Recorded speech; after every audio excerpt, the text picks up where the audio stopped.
et également des conseils pour le second emploi. Et ensuite, on aura un petit atelier de correction de CV. Donc, cette conférence, normalement, est enregistrée. Donc, elle sera normalement disponible en replay. Il est possible d'activer les sous-titres pour ceux qui veulent dans les options Teams. Ensuite, donc, je vais commencer par... Oui, je vais commencer par... Les activer sur le tien de Teams. Je ne sais pas s'ils y sont ou pas. Normalement, c'est activé. Je vais ensuite partager mon écran. Touc. Voilà. Est-ce que vous pouvez me confirmer que vous voyez tous l'écran? Yes, ok. C'est bon. Yes, parfait. Ok, parfait. Donc, comme je l'ai dit, webinaire à la recherche de son premier emploi, mais aussi des conseils sur le second emploi et également à l'étranger. Donc, pour le plan de la conférence, on va commencer par trouver son premier emploi en France. Donc, comment, quand, où, etc. Avec plein de conseils. Ensuite, sur le postuler à l'étranger. Ensuite, on enchaînera avec le second emploi. Et puis, comme je l'ai dit, avec atelier correction de CV. Donc, à chaque fin de partie, il y aura possibilité de poser des questions, mais alors seulement 5 minutes pour éviter pour avoir plus facilement un enchaînement fluide. Et ensuite, après l'intégralité de la conférence, donc normalement après l'atelier correction de CV, il sera possible de poser encore d'autres questions. Voilà, donc normalement la fin est prévue autour de 20h30. Si ça dépasse un petit peu, c'est possible. Je vais laisser maintenant les intervenants se présenter. Donc, nous avons 4 intervenants. Vous pouvez vous présenter dans l'ordre. Allez-y rapidement. Ok, bah, je commence alors. Donc, moi, je m'appelle Manon. Je suis diplômée de Polytech Grenoble en 2015. J'étais en prévention des risques industriels. J'ai démarré ma carrière en France, donc pendant 3 ans dans l'agroalimentaire en tant que HSE, donc sécurité environnement. Et ensuite, je suis partie un petit peu en Asie, ensuite aux États-Unis. Je suis revenue en France, mais hors métropole, à La Réunion. Et maintenant, ça fait 3 ans que je suis à San Francisco en tant que people manager, donc c'est ressources humaines globalement, dans une entreprise qui s'appelle Petit Pot, qui est une entreprise française avec un statut américain. Donc, voilà. Merci. Je continue. Bonjour à tous. Je ne sais pas si ça résonne. Non, c'est bon. Bonjour à tous. Du coup, je suis Lucie Grimaldi, ingénieure projet, diplômée en 2019 de génie industriel, de la filière génie industriel à Polytech Marseille. J'ai fait du coup en 2019 aussi un double master à l'IAE d'Aix-en-Provence en management et en spécialisation en ressources humaines pour compléter un petit peu ma double casquette. Et depuis donc 2020, puisque j'ai fait un an en alternance au titre de ce master RH, depuis 2020, je suis donc ingénieure projet chez Assystem Marseille. Donc Assystem qui intervient sur des projets d'ingénierie, principalement dans le nucléaire. Et donc voilà, je suis à ce poste depuis 3 ans et demi maintenant. Voilà. Merci. Phil? Oui, bonjour, bonsoir à toutes et à tous. Moi, c'est Sylvière, je suis le directeur du bureau nord-américain du réseau Polytech. Je suis basé au Texas, mais je couvre le continent nord-américain, États-Unis, Canada, pour créer des partenariats avec des entreprises et les universités, et également essayer de fédérer les alumni en Amérique du Nord pour les élèves dans nos écoles qui ont des velléités, des envies de venir faire des études ou travailler aux États-Unis. Et donc, c'est à ce titre que j'interviendrai aujourd'hui dans les recherches de boulot en Amérique du Nord. Merci. Donc, Thibaut. Et pour terminer, donc moi je suis Thibaut, je suis diplômé de Polytech Savoie, pardon, Annecy-Chambéry maintenant en 2012 avec une spécialité en énergie, bâtiment, énergie. J'ai évolué pendant un peu plus de 10 ans dans le monde du conseil en ingénierie et j'ai lancé mon activité de recrutement, de chasse de tête depuis le début de l'été. Voilà, essentiellement concentré sur les fonctions liées à l'ingénierie sur l'arc alpin. Ok. Donc, merci à tous les quatre pour cette présentation. Et puis, donc là, on va commencer tout de suite avec la première thématique, donc, qui va être majoritairement présentée par Lucie et peut-être complétée par Thibaut. Donc, comme je l'ai dit, il y aura possibilité de poser des questions 5 minutes après cette présentation. Voilà, donc on peut commencer. Allez, c'est parti. Donc, première thématique, donc trouver son premier emploi. Donc, comment ça va s'articuler? Ça va s'articuler en 3 parties principalement. Donc, la définition de son projet pro, rédaction de son CV et de sa lettre de motivation, et la préparation de son entretien. Donc, pour commencer, la définition de son projet professionnel, finalement, c'est la première étape dans une recherche d'emploi. C'est vraiment donc, arriver à définir ce qu'on veut faire. Et parce que finalement, au cours des études, on va voir, notamment en Polytech, on va voir même au sein d'une même filière, on est amené à toucher à plusieurs domaines, à plusieurs matières. Et pour vous orienter au mieux finalement dans votre recherche d'emploi, ou votre premier stage longue durée, il faudra nécessairement cibler un axe. Donc finalement, vous pouvez vous poser les questions qu'on a citées ici. Donc, qu'est-ce qui vous plaît, qu'est-ce qui vous définit, qu'est-ce que vous finalement vous savez bien faire, voilà, donc pourquoi vous êtes plus ou moins à l'aise. Après, renseignez-vous aussi sur finalement le secteur que vous ciblez. Donc, ça va être un secteur d'activité, un secteur géographique. Est-ce que vous êtes mobile, région, France, étranger? De toute façon, on abordera la partie étranger un peu plus tard. Et puis, posez-vous déjà quelques questions sur vos prétentions salariales. Donc pour ça, c'est plutôt simple, entre guillemets. Vous renseignez un petit peu sur les sorties d'école de vos filières, parce que ça va dépendre quand même pas mal des filières, hein, finalement, les salaires d'embauche en sortie d'école. Voilà. Finalement, donc c'est la transition avec le deuxième point. Quelles options vont s'offrir à vous?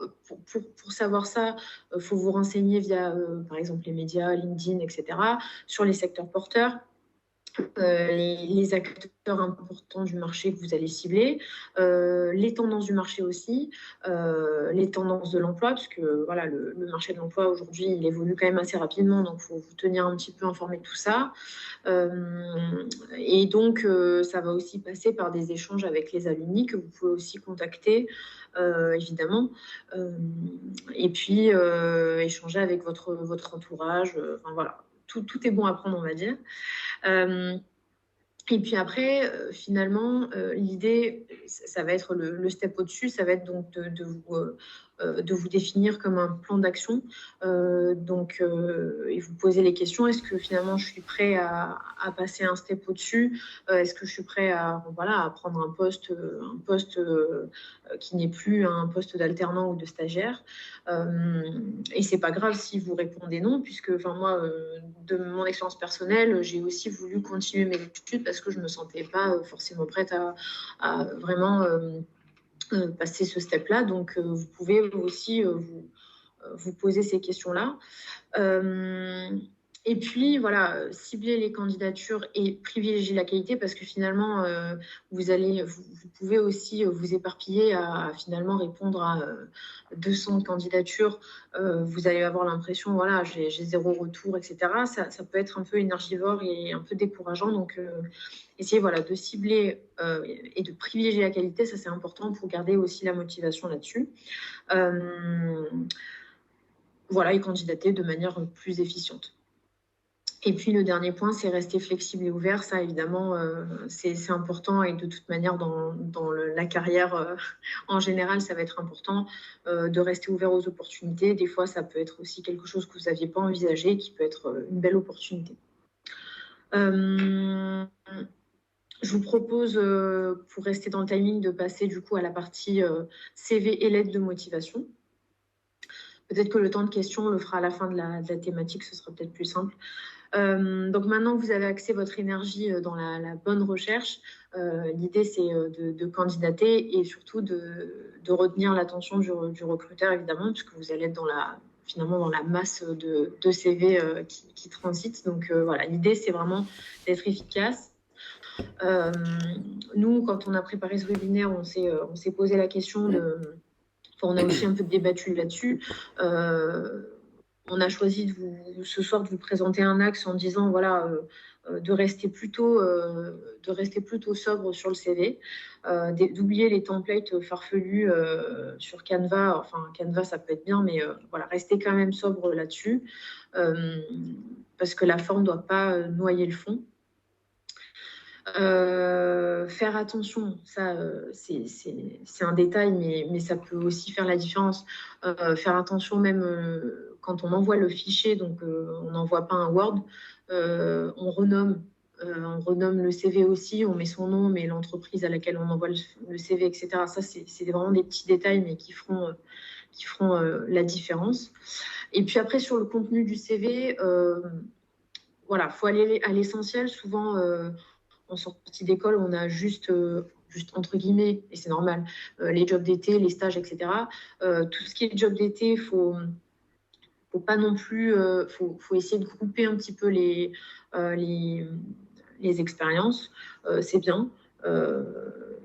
Les stages, il faut vraiment penser à valoriser ce que vous avez fait en stage, surtout si vous avez eu un petit peu de responsabilité. C'est très important de bien le détailler, plus que des jobs d'été, parce que même si les jobs d'été attestent de votre d'avoir une première expérience dans le monde du travail, votre stage, si vous avez fait des stages, il faut vraiment les valoriser et vraiment détailler vos missions.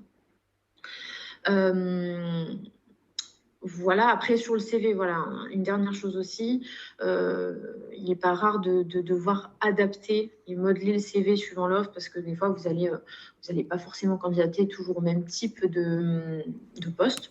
Des fois, vous allez candidater sur des postes différents. L'idée, c'est toujours de faire apparaître un titre de poste. C'est l'idéal. Et l'idéal aussi, c'est de faire ressortir les mots-clés d'annonce, puisque finalement, le recruteur, il va aller chercher en premier tri, en première shortlist, les mots-clés de l'annonce, il va aller chercher les qualités attendues dans le poste, etc. Donc voilà, essayez vraiment... et le champ lexical du secteur auquel vous allez postuler. Ça, c'est des choses importantes. Sur la lettre. Je me permets juste, je rajoute deux, trois trucs, Lucie, Ouais. sur le CV, Vas-y.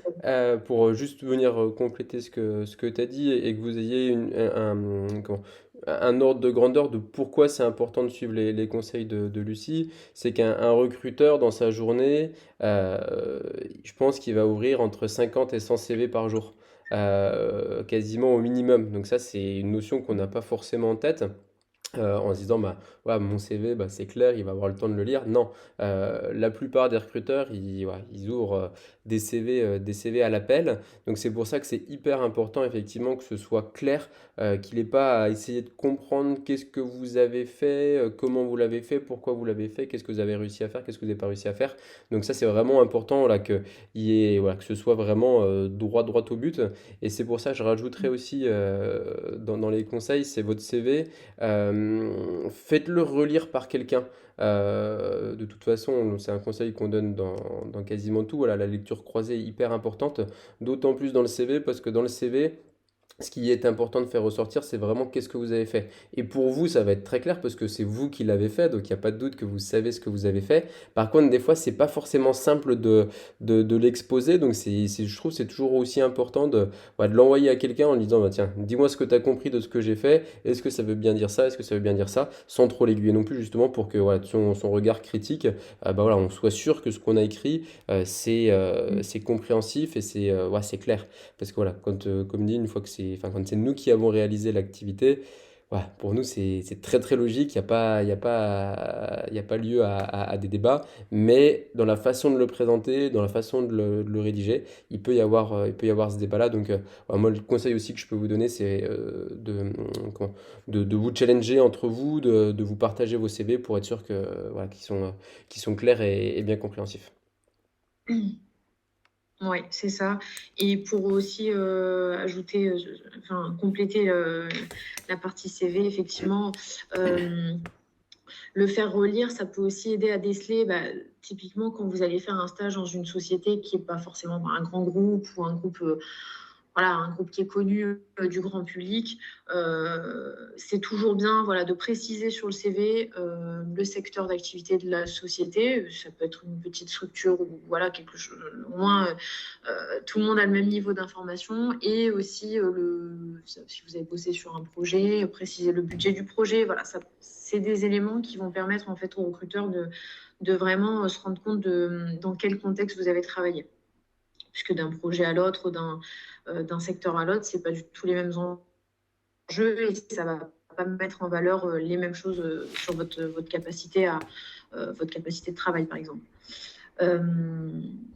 Voilà, et puis bah, pour terminer sur la partie donc lettre de motivation, alors c'est plus forcément ça n'a plus forcément la cote, mais des fois, elle peut être encore demandée, hein. Il y a encore des entreprises qui la demandent. Et si elle est demandée, il ne faut vraiment, vraiment pas la négliger parce que ça peut être rédhibitoire, clairement. Je laisserai peut-être voilà, les recruteurs qui sont présents ce soir peut-être en témoigner, mais voilà, ça peut être vraiment rédhibitoire, une lettre qui est pleine de fautes ou qui est vraiment, vraiment loin de l'attendu, ça peut complètement refroidir et mettre fin carrément, voilà, à une candidature. Donc, ce serait vraiment dommage. Pareil, ça, il va de soi, mais il faut vraiment l'adapter à l'offre à laquelle vous allez répondre pour maximiser vos chances. Voilà, et puis les autres leviers activés, ça va être les références actives et puis le réseautage, évidemment, donc via LinkedIn ou par exemple le réseau Alumni. Et puis, bah, voilà, pour terminer cette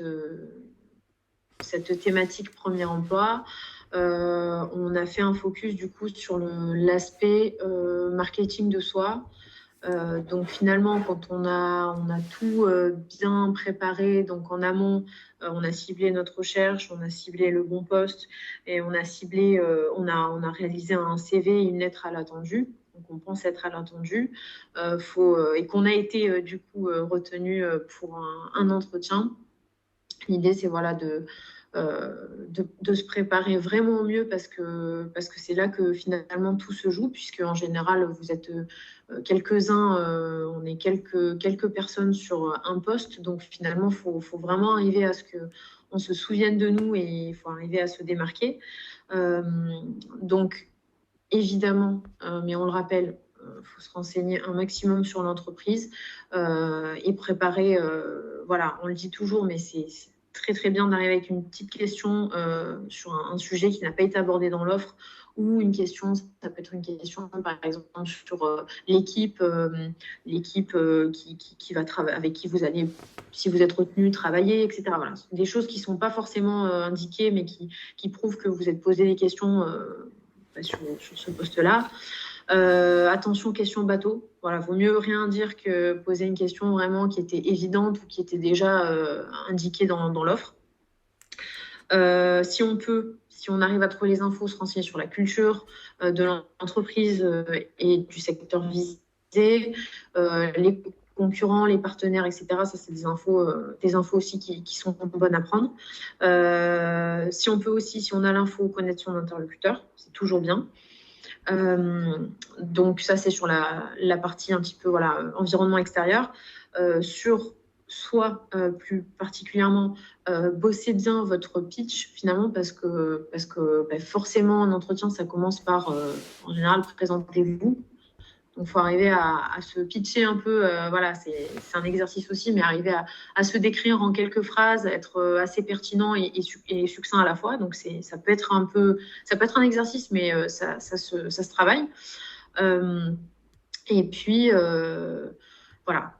Surtout, rester zen. Il y a, je pense, selon moi en tout cas, rien de plus déstabilisant aussi de voir quelqu'un qui est ultra stressé en entretien parce que on va peut-être avoir du mal à se projeter avec cette personne-là. Du stress, c'est normal, mais il faut pas se rendre malade et vous avez en face de vous un humain. Donc voilà, c'est important de souffler et de se déstresser.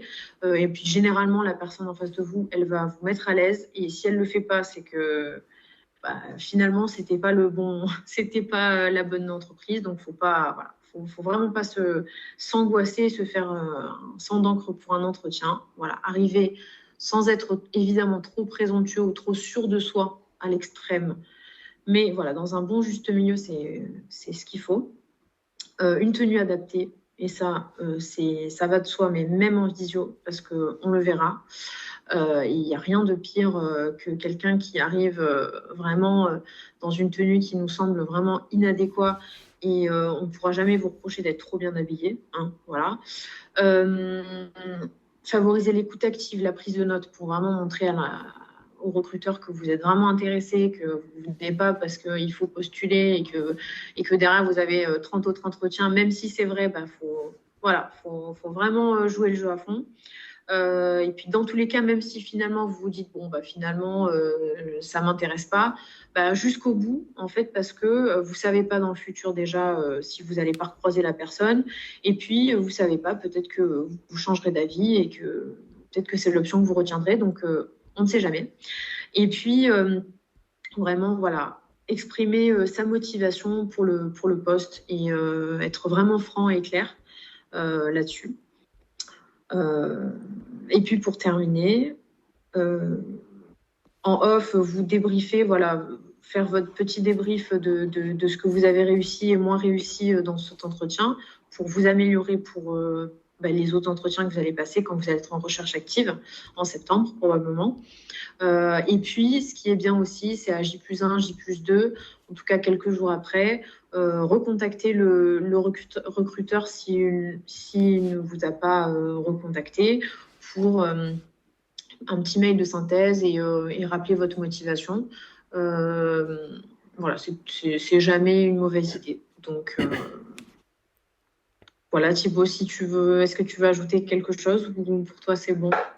Non, c'est clair, non, juste pour compléter et vraiment mettre l'accent sur le fait qu'il est vraiment important de se préparer, de s'entraîner, ouais, c'est un exercice qui est à la fois pas compliqué, mais à la fois, si on veut rentrer dans le détail, qui peut l'être, qui peut l'être. Donc voilà, préparez-vous au maximum, entraînez-vous.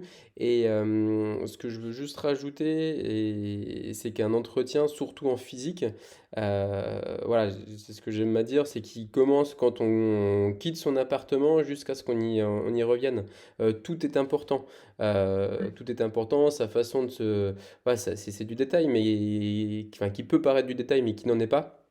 Sa façon de se garer sur le parking, sa façon de dire bonjour, si dans une grande entreprise aux personnes qui sont à l'accueil, la façon de se comporter dans la salle d'attente s'il y a d'autres candidats, voilà, vraiment c'est hyper important de montrer une posture professionnelle du début jusqu'à la fin, jusqu'à ce qu'on reparte, chez soi, quoi. Il y a beaucoup d'entretiens qui peuvent être ouais, où ça peut être décisif en bien comme en mal, hein, parce qu'on peut aussi montrer justement, voilà, c'est quelqu'un qui va être hyper souriant, qui va être hyper dynamique, voilà, d'être à l'accueil et d'avoir cette posture, ce sourire qui va être différenciant. Donc voilà, c'est vraiment l'entretien, c'est pas que quand vous êtes dans la salle de réunion avec votre interlocuteur, ça se joue vraiment du début jusqu'à la fin. Et ouais, c'est pour ça que pour revenir aussi sur ce que disait Lucie sur le fait de pas de privilégier la qualité à la quantité, voilà, un entretien, c'est prenez du temps. Enfin, n'y allez pas en sachant que vous avez un autre entretien derrière. Je dis n'importe quoi, vous avez un entretien à 15 heures et que vous voulez enchaîner avec un 16h30 parce que c'était pas loin. Je vous le déconseille parce que voilà, vous n'allez pas être concentré sur votre entretien. Si ça se passe bien, mais peut-être que votre interlocuteur va vouloir vous faire rencontrer son supérieur ou une autre personne qui est décisionnaire dans le processus. Voilà, si vous ne pouvez pas parce que vous avez la pression de l'autre entretien, vous n'allez pas être zen, vous n'allez pas être à l'aise. Donc voilà, vraiment prenez du temps. Voilà, un entretien, moi je vous dis, n'en faites pas plus qu'un par jour. Sinon, vous n'arriverez pas à être percutant. Oui, tout à fait. Je partage. Et merci beaucoup, Lucie et Thibaut. Donc, sur la dernière slide, donc c'est un petit peu la synthèse de ce qu'ils ont dit. Donc, on peut laisser cette slide et prendre à la limite une seule question pour respecter un petit peu le timing. Et sinon, on peut passer au thème d'après. Donc, si vous voulez poser une question, vous pouvez lever la main et puis Magali va prendre la question.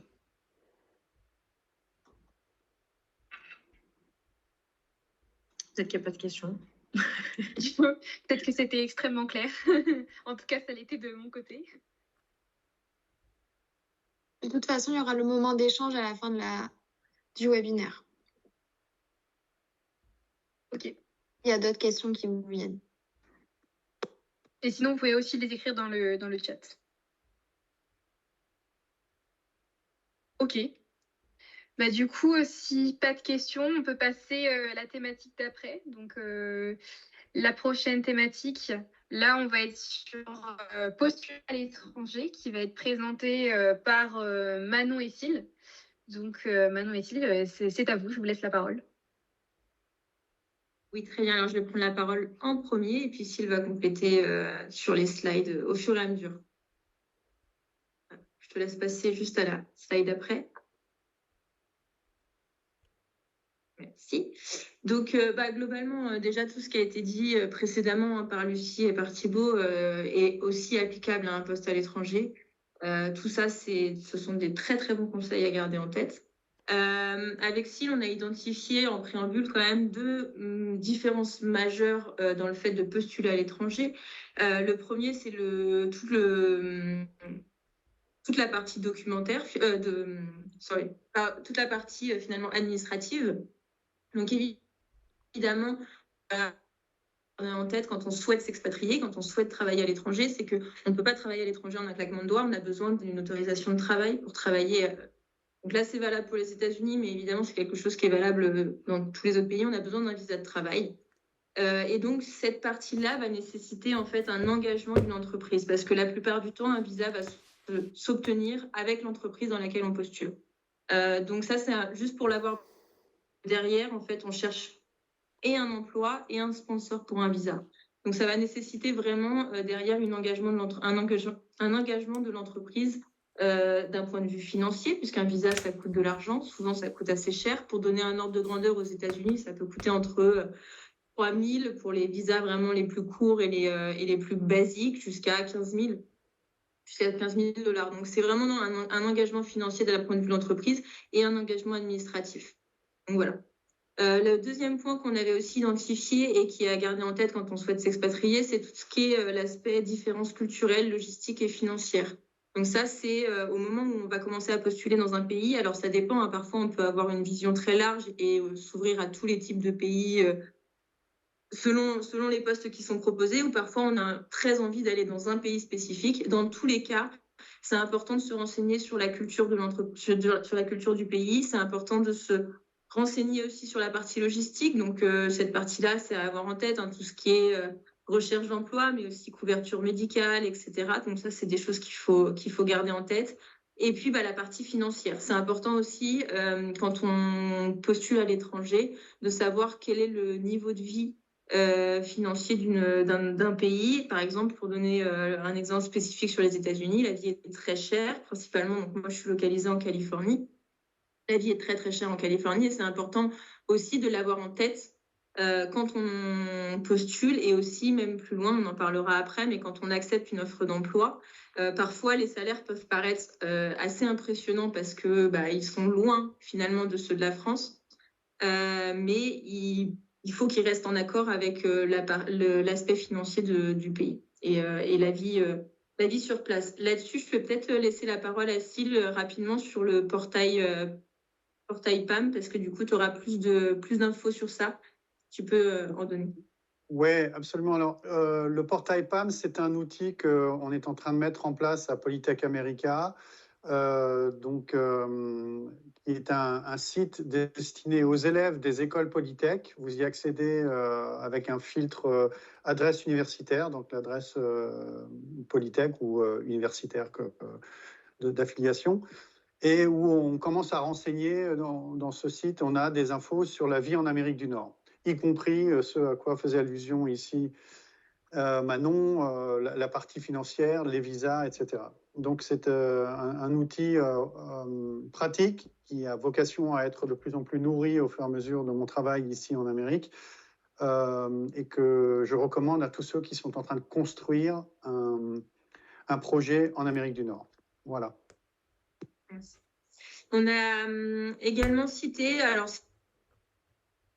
évidemment parce que c'est aussi valable pour une recherche d'emploi en France, mais on a cité quelques points d'entrée pour les offres d'emploi, donc on peut les trouver sur Monster, LinkedIn.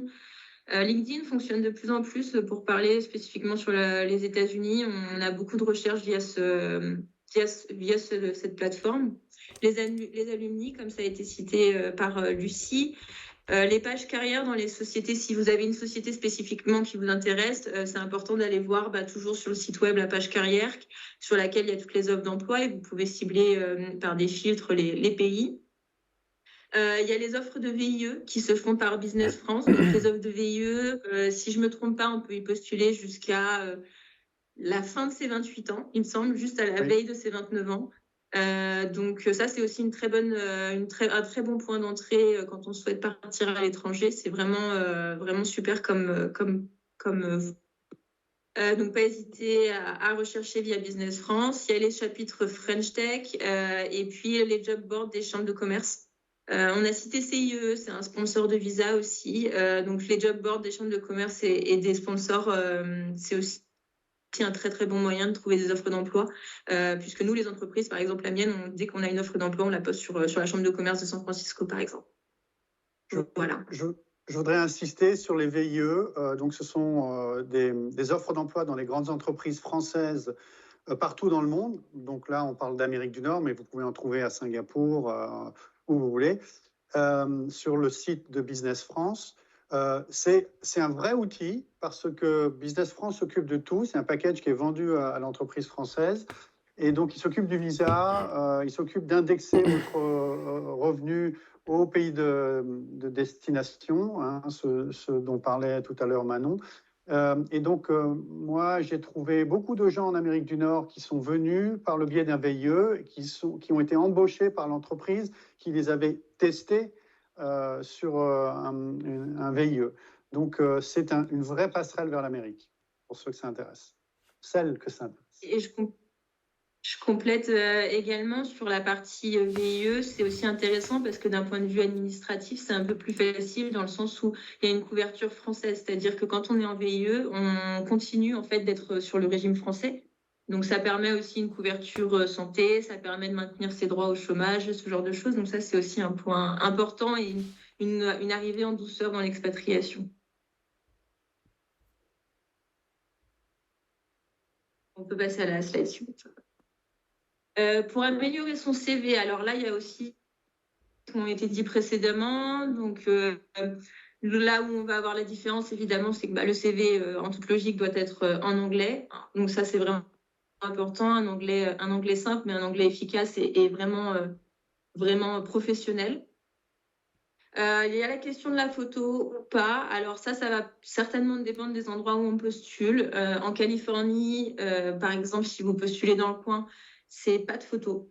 Parce qu'on est sur un État aux États-Unis qui est très, très inclusif, qui a une politique d'antidiscrimination qui est vraiment en place et dans les entreprises particulièrement.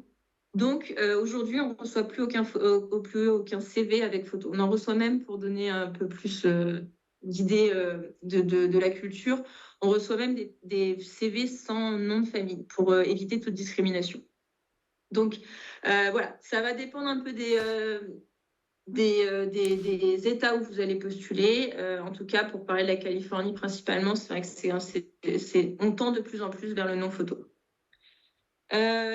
Un point qui est important aussi à avoir en tête, les Français, de manière générale, à l'étranger, sont connus et sont sollicités pour leurs compétences techniques.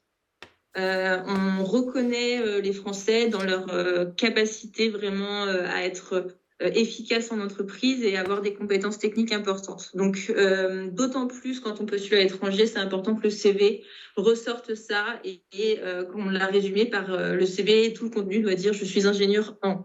C'est-à-dire que voilà, derrière, on doit comprendre que vous êtes ingénieur. On a des diplômes qui sont beaucoup plus spécifiques que ce qu'on peut trouver notamment en Amérique du Nord. Et donc, c'est important de le mettre en avant et c'est ce qu'on va rechercher souvent quand on embauche quelqu'un de l'étranger, principalement en France. Donc ça, c'est ce que j'ai dit aussi, de l'essentiel et du technique, c'est ce qu'on disait précédemment. Ce qui est très, très bien souvent, c'est avoir les liens sur les sites des sociétés où on a fait nos stages, sur les écoles dans lesquelles on a... Quand on est à l'étranger, souvent, ils ne connaissent pas forcément ces sociétés-là. Par exemple, je pense à EDF, parce que moi, pour ma part, c'était EDF. Évidemment, quand on postule en France, tout le monde connaît EDF. Quand on postule aux États-Unis, personne. Donc, c'est toujours intéressant et plus pratique pour un recruteur d'avoir ce lien direct et de pouvoir cliquer dessus et d'y avoir accès pour se renseigner un peu plus sur l'expérience professionnelle ou les études. Ce qui peut être intéressant aussi, ça va être en fonction de vos recherches d'emploi, mais ça peut toujours être intéressant d'avoir un site web perso avec les réalisations qu'on a faites. C'est toujours dans l'objectif de montrer en quoi on est ingénieur et les capacités techniques qu'on peut avoir. Donc ça peut être intéressant. Évidemment, le profil LinkedIn doit être en lien complètement avec son CV, il doit être à jour, il doit être en anglais aussi. Avec toutes les informations qu'on peut nécessiter sur un CV, on doit les avoir sur LinkedIn.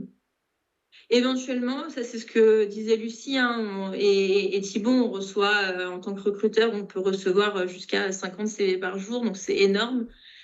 Pourquoi pas éventuellement une mini vidéo, en tout cas aux États-Unis, ça peut être quelque chose qui passe bien et qui rend le recrutement, qui appelle l'attention finalement et qui fait qu'on s'arrête sur cette candidature. Et puis, alors les acronymes, c'est important aussi d'y faire attention. Parfois, ça peut être assez fluide pour nous, mais quand on est à l'étranger, c'est important aussi d'avoir souvent la traduction. Et puis, je crois que ça a peut-être été dit avant, mais voilà, toujours en tête, les mots-clés, c'est important. Les softwares sur lesquels on a travaillé, ce genre de choses, tout ce qu'on peut maîtriser, penser aux mots-clés et à faire aussi mettre en accord les mots-clés du CV avec les mots-clés de l'offre. Voilà. Alors moi, je voudrais juste rajouter 2-3 trucs. On pourra peut-être aussi prendre le temps dans l'atelier CV. Tout en anglais, ça veut dire tout. On ne va pas écrire baccalauréat, lycée, machin, high school degree. On ne va pas marquer DUT ou je sais pas. Il faut vraiment que tout soit en anglais. Et si vous mettez des acronymes, il faut expliquer ce que veulent dire ces acronymes. Donc, ça, c'est la première chose. Je voudrais rejoindre Thibaut sur ce qu'il a dit tout à l'heure.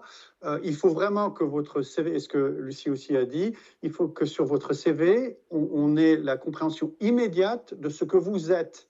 Parce que quand on lit sans CV, on va faire la différence entre cuisinier, plombier, ingénieur. Donc, vous êtes quoi, vous? Ingénieur, mais ingénieur en quoi? Et vous voulez quoi? Et je vous joins comment? Si on n'a pas ces infos directes en anglais, vous faites perdre le temps de la recruteuse ou du recruteur. Donc, c'est super important que vous soyez razor focused et que ce soit très clair en anglais. Mini présentation de vidéo. Ce que j'aime bien dans cet outil, c'est que tout de suite, vous faites comprendre à la recruteuse ou au recruteur que vous parlez l'anglais. Even if you have an accent and you speak like this, it doesn't matter. Just speak in English and explain who you are et ce que vous voulez. Et vous allez voir que ça passe crème. Donc, c'est un joli petit outil également. Voilà, on revisitera ça dans l'atelier, je pense. On peut passer à la slide. La lettre de motivation, alors c'est ce que Lucie disait, hein, on en voit de moins en moins. Aux États-Unis, pour être honnête, jusqu'ici, j'en ai encore jamais vu d'entreprise qui la demandait. Ça peut néanmoins être un outil si vous le sentez, si vous sentez que vous en avez besoin, mais privilégiez la version email personnalisé. Vous pouvez mettre quelques phrases tout en restant bref et précis, mais vous pouvez aller droit au but sur votre motivation, mais via un email, c'est plus habituel en tout cas aux États-Unis et c'est beaucoup plus ça appelle beaucoup plus à l'attention qu'une lettre de motivation qui finalement sera peu ouverte par les recruteurs. Dans tout ce qui est lettre de motivation, email, etc., et c'est valable aussi pour le CV, hein, mais zéro faute de langue. Là, c'est important vraiment d'avoir un anglais impeccable sur la partie écrite. C'est important d'avoir vraiment... Parfois, on peut le voir, hein, par retour d'expérience, on voit un mot qui va être écrit en début de CV avec un E, par exemple, je ne sais pas, une traduction qui a été oubliée et qui par la suite sera bien écrit, par exemple. Donc, c'est important vraiment de relisez-vous et faites relire par quelqu'un, mais vraiment dans toute la partie écrite, zéro faute de langue. Les alternatives, donc ça, on en parlait un peu précédemment, mais voilà, statement of research, personal website, ce genre de choses. N'hésitez pas aussi à les partager si vous les avez. Oui, je voudrais ajouter, en tout cas abonder dans cette idée de lettre de motivation. Moi, j'en vois carrément plus en Amérique du Nord, sauf lorsqu'elle est demandée par l'employeur. Deuxièmement, elles sont généralement courtes. Et il s'agit toujours de lier votre profil, lier vos compétences, lier votre envie d'aller bosser chez cet employeur à leur activité. Que vous soyez très bon en judo, c'est super, mais en quoi c'est lié à ce job? Donc je pense qu'il ne faut pas se disperser, il faut que ça reste toujours très focalisé sur qu'est-ce qu'attend cet employeur de moi. Voilà. Donc un email de 3 paragraphes, ça me semble un bon outil également. OK.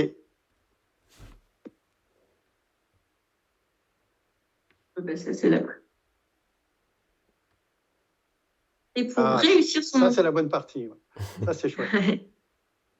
Donc, pour réussir son entretien, alors évidemment, hein, pareil, il y a aussi beaucoup de choses et beaucoup de conseils qui ont déjà été dits et qui sont applicables. La différence, c'est que si vous passez un entretien à l'étranger, dans, je pense, 100% des cas, ou peut-être 99%, vous serez en visio, hein, sauf si vous êtes déjà sur site en vacances. Mais du coup, c'est important, checker votre webcam avant, checker si votre son fonctionne. Faites toujours attention un peu à l'extérieur, à ce qu'il y a derrière vous, etc. Un point important, hein, mais à garder en tête, quand on vous donne un entretien et quand on vous planifie un entretien, on va préciser souvent tout le temps le fuseau horaire. Donc, si vous faites bien attention au petit PST à la fin ou ce genre de choses, pour être en accord et être sur le bon timing et prendre en compte le jet lag. Il est quelle heure chez toi? Là, il est midi chez moi. Voilà, moi il est 2h et chez eux il est 20h. Nous on sait l'heure qu'il est en France, mais vous, quand vous allez postuler à l'étranger, sachez l'heure qu'il est chez la personne qui vous reçoit. Exactement. Voilà, revoyez donc les questions d'entretien, préparez-vous, tout ça, ça a été évidemment dit. Donc relisez bien et regardez bien le site de la compagnie avant. Ça vous permettra de montrer l'intérêt que vous avez pour cette entreprise-là. Et ça vous permettra aussi de poser des questions spécifiques et d'avoir des compléments d'informations sur cette entreprise. Pendant l'entretien, c'est important. Alors, autant sur la partie écrit, aucune faute de langage, ça c'est vraiment un point clé. Par contre, sur l'entretien, gardez en tête que faites de votre max. Mais tout ce qui est, si vous faites des fautes de grammaire, c'est OK. Ayez confiance en vous. Ce qui est important, c'est vraiment le contenu.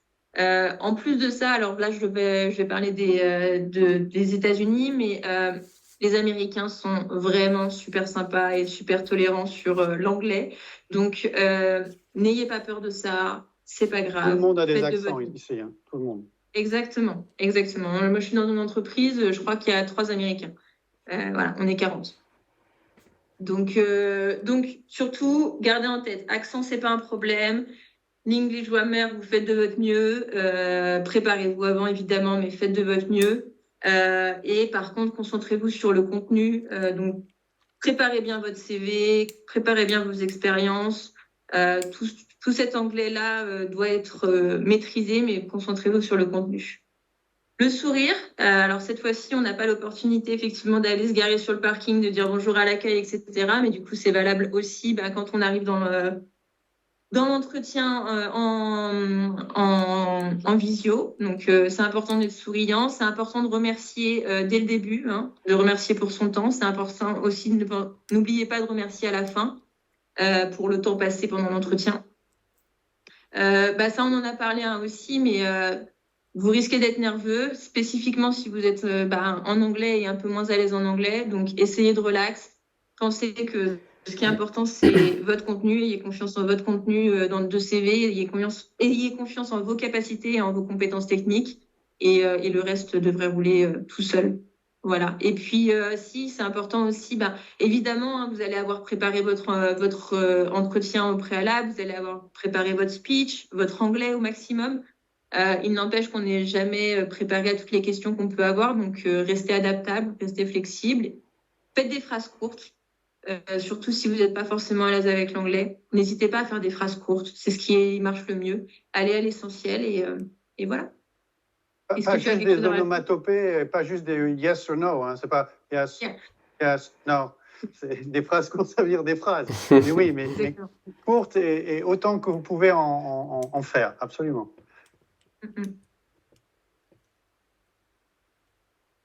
Et voilà, je ne sais plus sinon je n'y ai plus après, je crois. Moi, je voudrais rajouter un dernier truc sur cet entretien.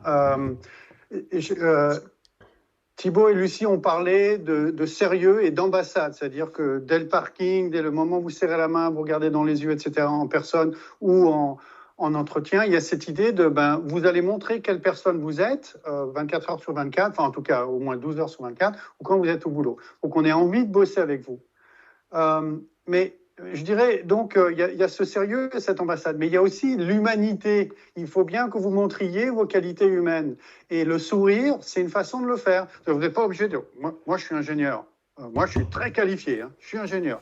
Non, vous pouvez le dire avec le sourire. Ouais, j'adore mon métier, j'adore l'idée de bosser avec vous. Vous avez l'air sympa, moi je suis sympa, laissez-moi vous l'expliquer. Et vous gardez la banane tout le long. Je sais que c'est un peu plus dur quand on est nerveux. Mais franchement, cette idée et puis de rire, de savoir rire quand il y a une blague qui se fait ou d'en faire une en rebond quand quelqu'un le fait avec cette maîtrise et cette réserve française que je sais que vous avez toutes et tous. Mais en revanche, être à l'aise dans l'échange, être humain. Voilà, pas être robotique, le robot qui je suis pété de trouille et je ne sais pas quoi dire, mais je suis très bon dans mon métier. On vous demande aussi d'être humain en ce moment-là. Voilà. Il me semble qu'il y a encore une slide, après je l'avais oublié. Mais exactement, voilà. Comment répondre à une offre. Ça, c'est donc... c'est valable pour... déjà, simplement si notre CV a retenu l'attention et qu'on veut nous planifier un entretien, par exemple, mais c'est valable aussi si on nous fait une offre d'emploi. Donc, pas de phrases compliquées, on en a déjà parlé avant. Aller à l'essentiel. Faire des réponses qui génèrent des actions, ça c'est très important. Juste les mails bateaux avec juste des phrases...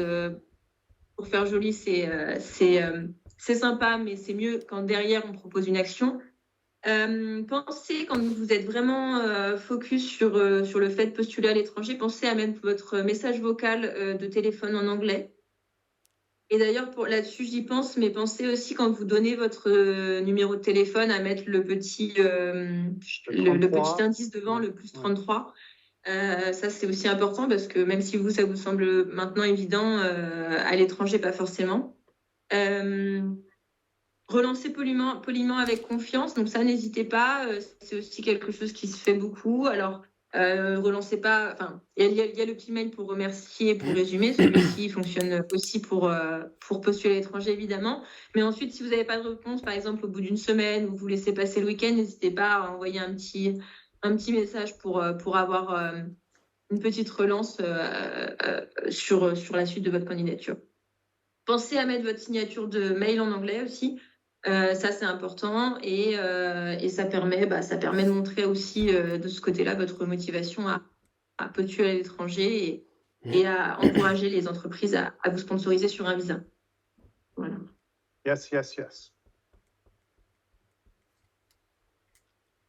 qu'il y a des questions? Merci beaucoup, Cécile et Manon.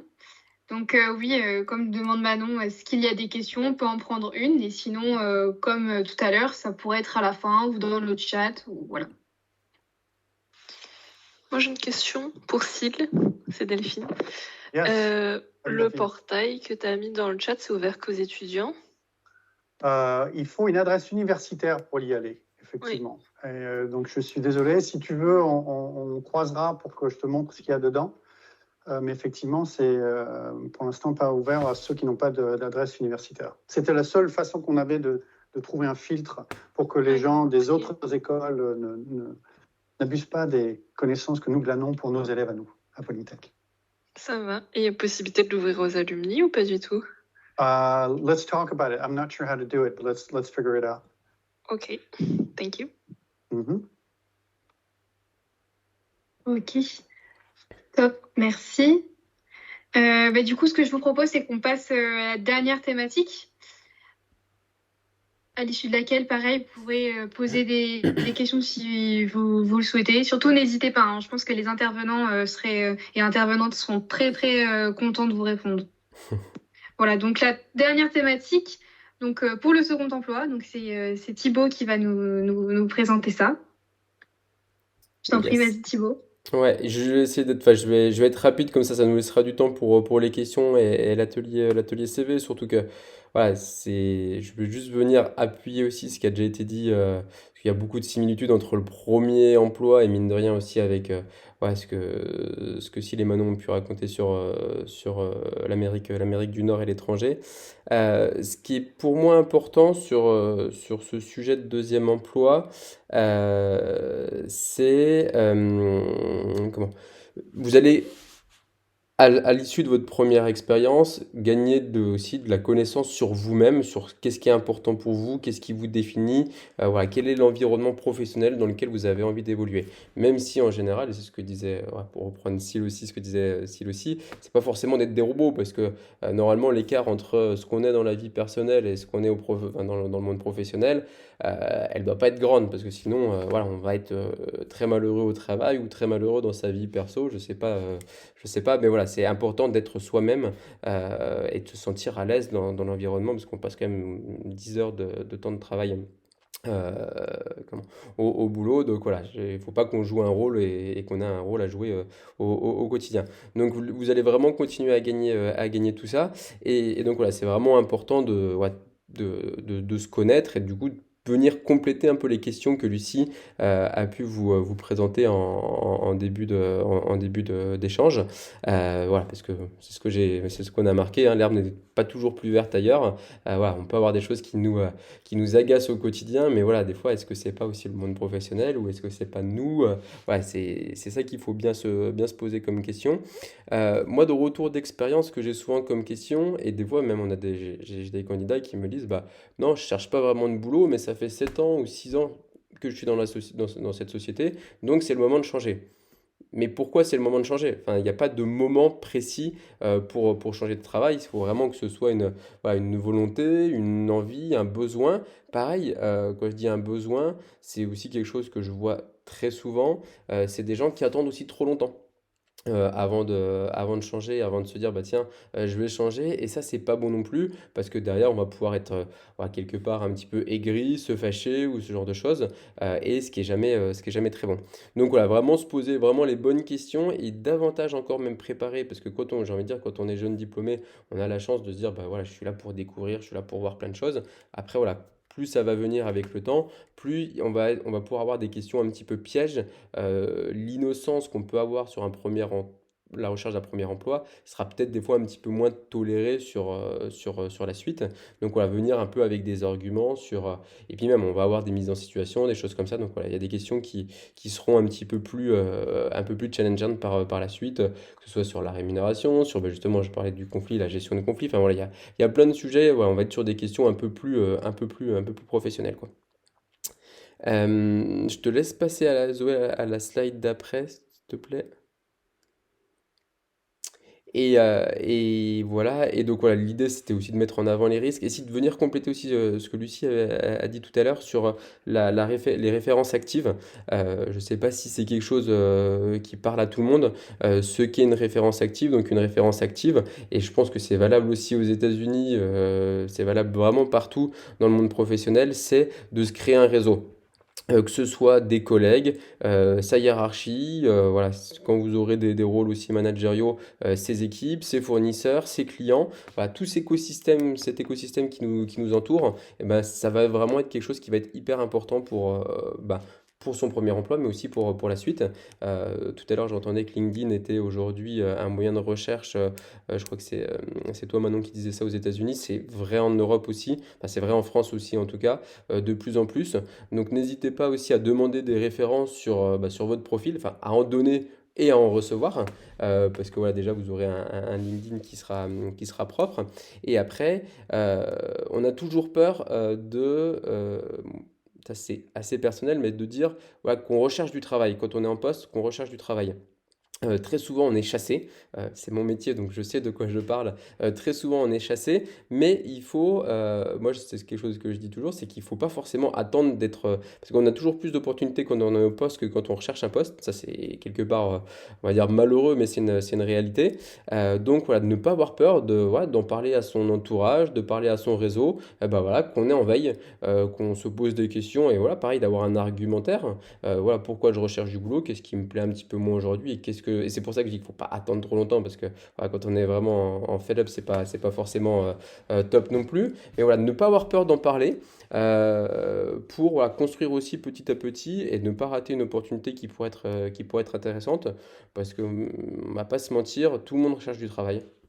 Si on propose quelque chose de mieux à côté, et ben, tout le monde va y aller. Enfin, si on propose un meilleur salaire, un poste plus intéressant, voilà, même si c'est hyper important d'être loyal, et d'être pro jusqu'au bout, pas s'interdire, c'est pas une tare que de chercher du travail et d'accepter un autre poste. Encore une fois, voilà, quand c'est bien fait, et voilà, vraiment s'appuyer sur voilà, ce qu'on a pu apprendre pour aller créer de la valeur chez son futur employeur. Et, euh, et donc, voilà, vraiment s'écouter, y aller à son rythme. Et ouais, comme je disais, le monde est vraiment petit. Donc, s'appuyer sur son réseau pour trouver du boulot. Je pense que c'est ce qu'il y a quand même de plus efficace. Dans les pièges et les risques, c'est ce que je disais, on est toujours plus attractif quand on est en poste. Donc, attention aussi aux recruteurs et aux sociétés qui vont vous vendre monts et merveilles. Donc voilà, creusez bien. Il ne faut pas être parano et méfiant, mais voilà, appuyez-vous sur vos expériences passées pour aller poser les bonnes questions sur justement ce qui vous a déplu ou justement ce que vous allez rechercher. Voilà, être sûr que ça va bien être présent dans la culture d'entreprise à laquelle vous postulez ou dans laquelle vous êtes en processus, pour pas voilà, aller à l'échec, parce qu'il sera ouais, ce qu'on n'acceptait pas avant et qu'on le retrouve après, en général c'est encore moins accepté que quand on l'avait initialement. J'ai mis une négociation, enfin on a mis une négociation salariale. C'est quelque chose qu'on voit aussi souvent. Attention à ça. Enfin, moi c'est un conseil en tout cas personnel que je peux vous donner. Ne changez pas de boulot parce que vous voulez gagner plus. Si vous voulez gagner plus, et ben déjà allez voir votre patron en lui expliquant pourquoi vous méritez de gagner plus, par rapport à ce que vous créez, par rapport à ce que vous apportez, par rapport à l'engagement. Voilà, trouvez vos arguments qui vous sont propres, mais ne changez, enfin voilà, avant de se dire, voilà, si par contre votre patron il vous sous-paye et qu'il ne fait rien et que vous l'avez averti, oui, là c'est un autre débat. Mais ça ne doit pas être l'unique élément déclencheur pour la recherche d'un second, d'un troisième, d'un quatrième emploi. Et pareil, dans la partie négociation salariale, c'est important de dire ce qu'on gagnait.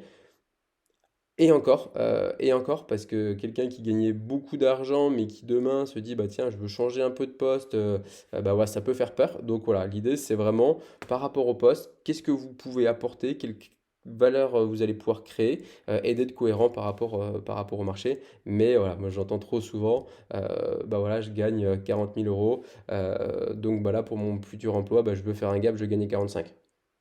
Et souvent, c'est très creux derrière. Non, c'est pas. Voilà, pourquoi vous gagnez pas 45 aujourd'hui si d'après vous valez 45. Donc attention à ça. On est trop souvent à entendre des stéréotypes sur bah voilà, je change d'emploi, donc c'est le moment de gagner plus, quoi.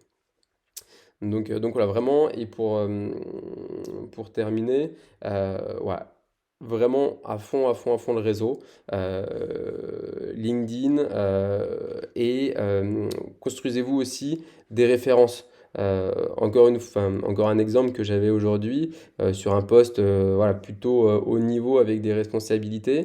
La personne, elle m'a donné des références que de collègues avec qui elle a travaillé de loin, qui étaient sur un niveau hiérarchique ni dans son équipe, ni à côté, enfin, ni dans son équipe au-dessus, ni en dessous. C'était plutôt à côté, enfin, c'était des collègues, mais plutôt presque des amis. Ça fait pas sérieux. Ça fait pas sérieux, ça donne un peu l'idée d'un loup. À un moment donné, quand on a travaillé pendant 10 ans, voilà, on doit pouvoir donner des références de son patron ou même moi j'aime bien les références des équipes qui ont été managées parce que ça en dit beaucoup, je trouve, sur la personne. Donc voilà, construisez-vous aussi des références sur lesquelles vous allez pouvoir vous appuyer. Parce que voilà, encore une fois, c'est pas parce qu'on quitte une société qu'on est quelqu'un de pas bien, de non loyal. On est tous libres de travailler pour qui on souhaite. Donc voilà, construisez-vous ces références voilà, voilà, qui sont importantes à donner, plus qu'un maître de stage qui, voilà, en général, va plutôt être gentil dans la référence. Après, voilà, l'idée, c'est que la référence, elle soit constructive, parce que personne n'est parfait. On a tous des points sur lesquels s'améliorer, on a tous des forces. Donc voilà, trouver des personnes qui vont donner des références qui vont être constructives pour le processus de recrutement. Ouais, je voulais préciser pour les références, prévenez les personnes en fait que vous allez mettre en référence pour pas avoir des mauvaises surprises. Puis mettez-vous bien d'accord aussi sur la compagnie pour laquelle vous postulez, pour que la personne puisse bien parler de vous en fait. Donc soyez sûr que la personne va bien parler de vous et dites-lui un peu à quoi vous vous attendez. Et beaucoup en Amérique, là, c'est pas forcément est-ce que la personne a beaucoup travaillé avec vous, ça va aussi être des fois juste est-ce que cette personne est polie, est-ce qu'elle respecte les horaires, des choses comme ça. Donc ça va plus être au niveau de votre personnalité, votre soft skills, que vraiment vos hard skills. Mais faites attention parce que les références, surtout en Amérique, les gens vont pas hésiter à appeler pour parler à vos anciens collègues. Donc, ce serait dommage, en fait, que vous tombiez sur quelqu'un qui fasse rater un peu le processus d'embauche. Ouais, puis c'est ça, enfin, pour compléter, ouais, comme tu le dis, c'est et dans la société et en fonction un peu des postes sur lesquels vous allez évoluer. Si vous avez des interfaces clients, des interfaces fournisseurs, c'est aussi, moi je trouve en tant que recruteur, c'est des leviers que j'utilise beaucoup parce que c'est des gens qui sont, on va dire, qui n'ont pas de parti pris. Et donc c'est des références qui sont en général très pertinente et très juste. Donc voilà, c'est pour ça que c'est important ouais, de se montrer voilà, pro en toute situation.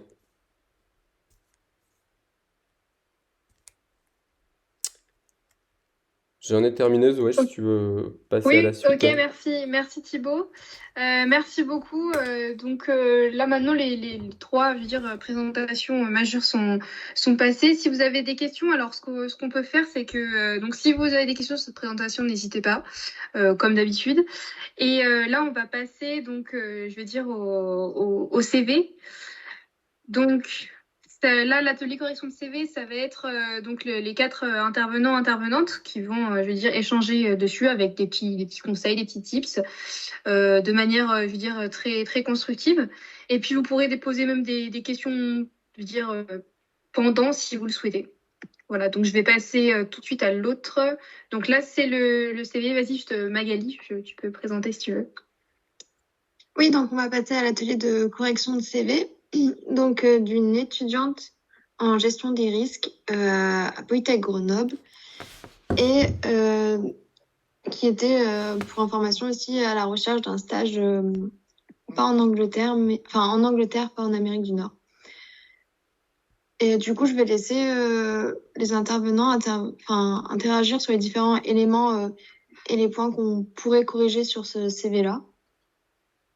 C'est ça. Donc sur une dizaine de minutes, voilà, on peut passer, je sais pas. Après, si vous voulez, là c'est moi qui partage, donc c'est moi qui vais un petit peu, je vais dire, zoomer sur les points que vous abordez. Donc je sais pas si vous, peut-être les intervenantes, vous voulez commencer à discuter sur l'aspect, je veux dire, général du CV peut-être.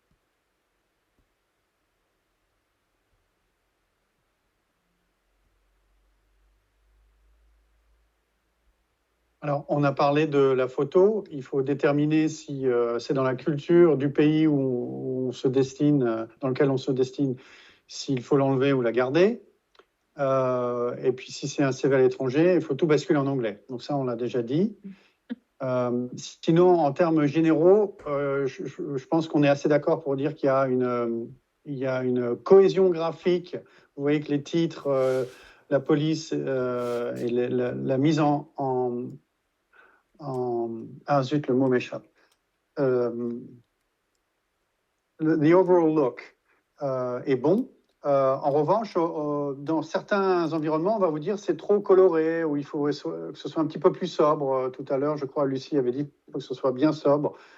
Donc, moi, je trouve que graphiquement, le CV, ça marche. Maintenant, il faut creuser pour aller chercher ce qui manque ou ce qui est bien. Moi, je ne suis pas fanat des phrases, pardon. J'ai le permis B, une voiture, j'ai pour centre d'intérêt, je pratique. Voilà, pratique d'un sport, permis B, voilà, bon.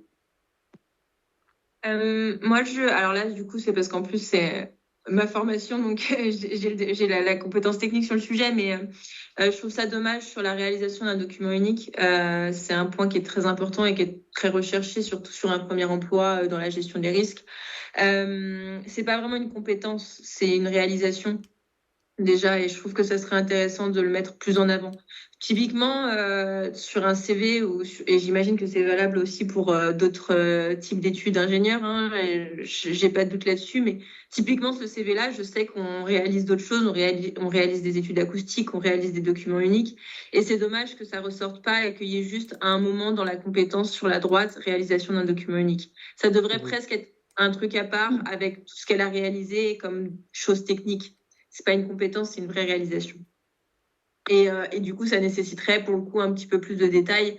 Document unique sur une entreprise de combien de personnes, par exemple, parce que ça va forcément changer et sur quel type d'entreprise que ça va forcément changer la complexité du document unique. Ouais.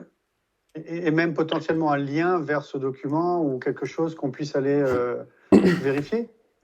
Bah, c'est souvent comment dire, privé, c'est souvent confidentiel. Ouais. Mais en tout cas, oui, il y a plus de données pour savoir à peu près qu'est-ce qu'il y a derrière ce document unique. Donc, et puis, il y a beaucoup d'autres réalisations qu'on peut faire dans ce type d'école et qu'on ne pense pas forcément à mettre, mais qui seraient très intéressantes et qui sont recherchées. Moi, si je peux aussi compléter, si tu peux, Zoé, juste dézoomer, ou alors c'est moi qui suis zoomée? Non, ça va. Voilà, merci. En fait, c'est assez bien détaillé, je dirais, pour la partie stage. En revanche, je trouve, et c'est personnel, peut-être que, je ne sais pas si on sera du même avis, mais moi, je trouve que pour un premier emploi, ça manque un peu c'est un peu too much sur la partie expérience job d'été. Et pour le coup, pas assez détaillé sur alors là, c'est education, je ne sais pas si c'était en anglais ou... Enfin, moi, j'aurais peut-être pas écrit, j'aurais plutôt écrit parcours scolaire, mais enfin, bon, ça, c'est peut-être pas grave. Pour le coup, sur la partie parcours formation, je trouve que c'est pas assez détaillé. Pour un premier poste, peut-être qu'on va chercher à savoir quand même un petit peu ce qui a été étudié pendant les études. Alors, sans faire un paragraphe hyper long, moi, j'aurais mis un peu plus, en premier emploi, j'aurais mis un peu plus sur la formation et un peu plus light sur la partie job d'été. qui pour moi peuvent être, et c'est ce qu'on disait, tout à l'heure, peuvent être un peu rassemblés en fait finalement. Donc voilà, on sait que du coup vous avez quand même travaillé, vous avez fait des jobs d'été, donc vous avez connu le milieu professionnel, vous avez travaillé en équipe, etc. Bon voilà, ça on l'a vu. Mais et voilà, étudiante en gestion des risques, tous les recruteurs ne connaissent pas les thématiques vues dans le programme de Polytech Grenoble en gestion des risques. Voilà, c'est intéressant de le faire apparaître, je pense. Ouais. Je suis tout à fait d'accord, d'ailleurs, pour compléter, mais il manque des mots-clés, en fait. Gestion des risques, c'est vrai que c'est le terme hein, du diplôme, mais en entreprise, on parle d'HSE. Et donc, ça manque, ça ressort pas assez tous ces mots-clés, voilà, ces compétences-là. Je vais partir sur des choses qui intéressent personne, mais tout ce qui est HACCP, etc. Enfin, il y a plein de mots-clés qui peuvent très facilement ressortir et qu'on voit en études et qui devraient ressortir pour derrière retenir l'attention du recruteur. Je Et suis même tout si à c'est fait pour une d'accord. recherche de stage. Je suis tout à fait d'accord avec les 2 points qui viennent d'être dits. Ce sont 2 modifications que je ferai.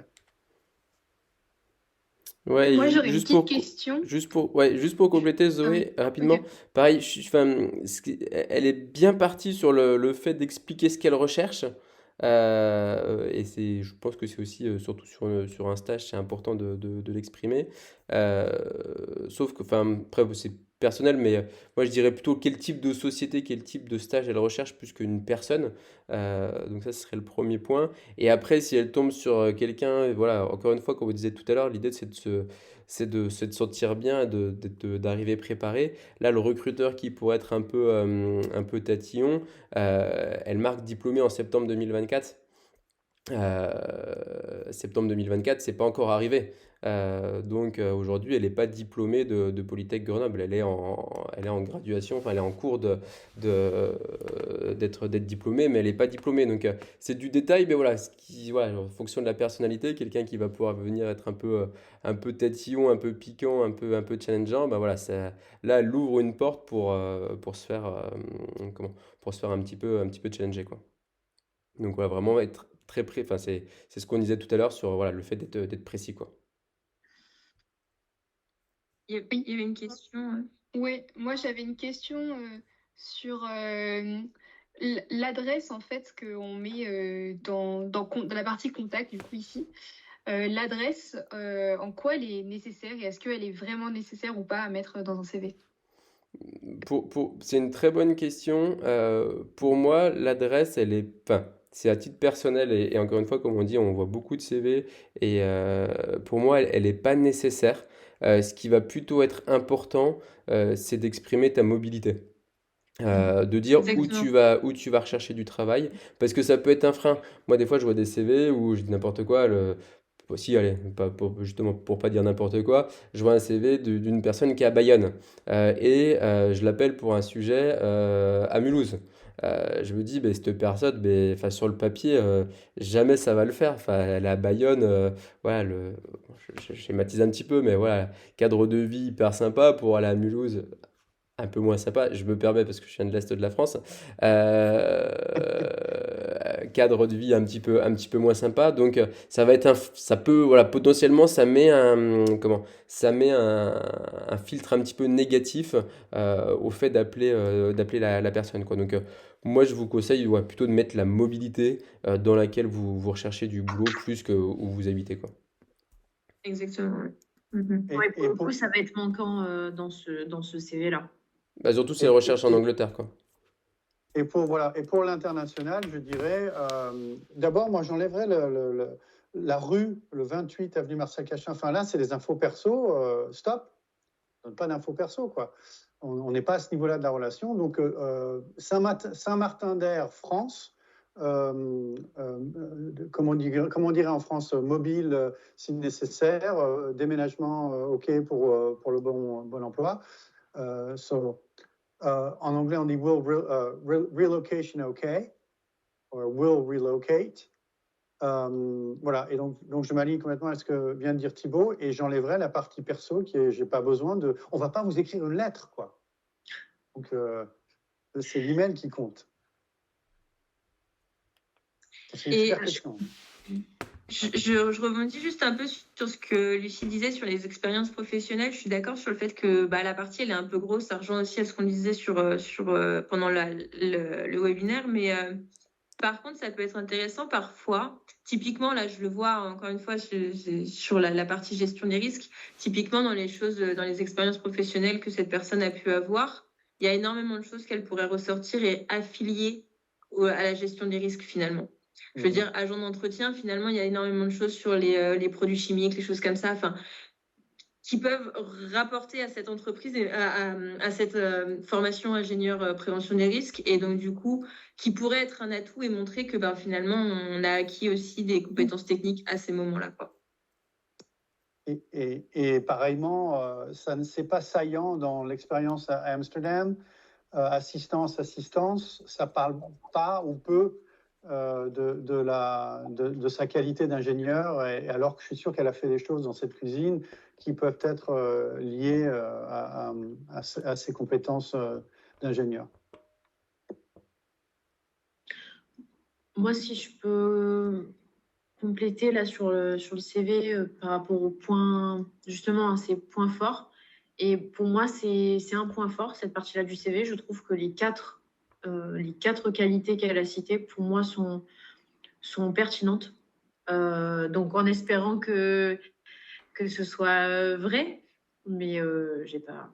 Mais c'est certainement vrai. Moi, je les trouve pertinentes. Je trouve qu'elles peuvent, qu'elles sont de nature à rassurer un recruteur. Alors, je suis pas recruteuse, mais si je devais recruter, je me dirais bon ok, les points forts que cette candidate présente me vont bien et voilà, sont plutôt rassurants, et on a envie de la rencontrer, en tout cas. Je sais pas ce que vous en pensez, mais oui. Voilà. C'est à souligner, en tout cas, je trouve. Oui, et juste pour compléter ce que disait Syl et donner un exemple voilà, pour reprendre effectivement sur les expériences professionnelles, de mettre en avant ce qui peut être utilisable pour la suite. Et c'est pour ça qu'il faut pas, pour moi, pas trop en mettre. Mais effectivement, par exemple, sur assistante de cuisine Pancake Amsterdam, j'imagine qu'elle a travaillé en anglais, j'imagine qu'elle a travaillé avec peut-être d'autres personnes qui venaient de l'étranger, donc équipe multiculturelle, plus que voilà, assistance au cuisinier, assistance au ménage. Ça, on s'en fout. C'est qu'est-ce qui va lui apporter et qu'est-ce qu'elle retient. Surtout, pour moi, c'est surtout ça, c'est qu'est-ce qu'elle retient de cette expérience, quoi. J'ai un dernier point, mais c'est vraiment du détail, mais dans les compétences informatiques, personnellement, après, c'est vraiment subjectif, mais moi, quand je vois Teams, Zoom, j'ai l'impression qu'on a eu envie d'écrire pour allonger la liste. Mais je veux dire, les compétences Office sont des compétences qu'on recherche, mais Teams et Zoom, je sais pas. Pour moi, c'est un peu peut-être pas forcément nécessaire de les noter. C'est un ressenti, mais voilà, encore une fois, celui-là, c'est subjectif. Ouais. Non, je suis d'accord. Non seulement je suis d'accord, mais je vais aller plus loin, et ça, c'est quelque chose sur lequel j'insiste dans nos filières, dans nos écoles, qui sont beaucoup plus techniques. Alors, je ne sais pas en gestion des risques s'il y a des logiciels qui vous sont propres, mais c'est ça qu'il faut faire ressortir. Là, dans les compétences, on a un mix de hard skills and soft skills. Moi, je peux vous dire que, par exemple, Tesla, là, comme tu le dis, ils s'en fichent complètement de Teams et Zoom. Par contre, si tu es bon en Python ou etc., dans les logiciels qui leur parlent, là, ça va accrocher tout de suite. Et donc, je pense qu'il est important, si on a un bloc compétences, de faire saillir les logiciels ou les plateformes qui correspondent à votre discipline. Il faut que ça nous saute à la gueule. Oui, on peut en trouver en gestion du risque. Et après, les soft skills, c'est super important, comme le disait Lucie, parce que effectivement, surtout, j'imagine, en gestion des risques, vous allez être en interface permanente avec des individus pour les sonder sur leurs pratiques, et donc vos qualités humaines sont très importantes également. Mais vos qualités techniques sont primordiales, à mon sens, en tant qu'ingénieur.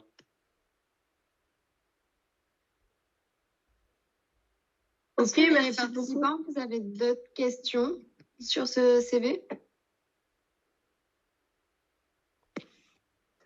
Et là, ça peut être vraiment maintenant des questions liées à toutes les présentations. Vraiment, n'hésitez pas. Je pense que le webinaire, c'est là, on est là pour ça. Les intervenantes, comme je le disais, ils prendront plaisir à vous répondre. Donc, même si vous voulez mettre dans le chat, allez-y, foncez. Juste avant que tout le monde pose des questions, j'espère que la pauvre Idali ne va pas penser qu'on a détruit son CV. C'était très bien, hein, Idali. C'était un exercice. On est là pour aider. Moi, j'ai une question pour Manon. C'est Delphine, encore. Salut Delphine. Est-ce qu'il y a des spécificités quand on négocie son salaire aux États-Unis par rapport à la France? Par spécificité, qu'est-ce que tu entends? Est-ce qu'on compte Honnêtement. en brut par an? Ouais. Est-ce qu'il y a des avantages fiscaux différents, par exemple? Oui, effectivement, c'est une bonne question. Il y a plusieurs choses. C'est important. Alors, on compte comme en France, hein, en brut par an. Donc, ça, c'est la même chose. Je pense qu'en France aussi, la part variable est très importante. Aux États-Unis, elle est toujours considérable quand même. Donc, c'est important aussi d'avoir en tête. Et je pense que ça, c'est pour tout le monde. Mais c'est un point intéressant. C'est aussi une de négociation. Mais ça veut dire qu'on n'est pas forcément, à la fin de l'année, qu'on va pas forcément l'avoir en entier. Donc, quand même, le garder en tête, c'est d'avoir vraiment ces deux différences entre la... You're coming in and out.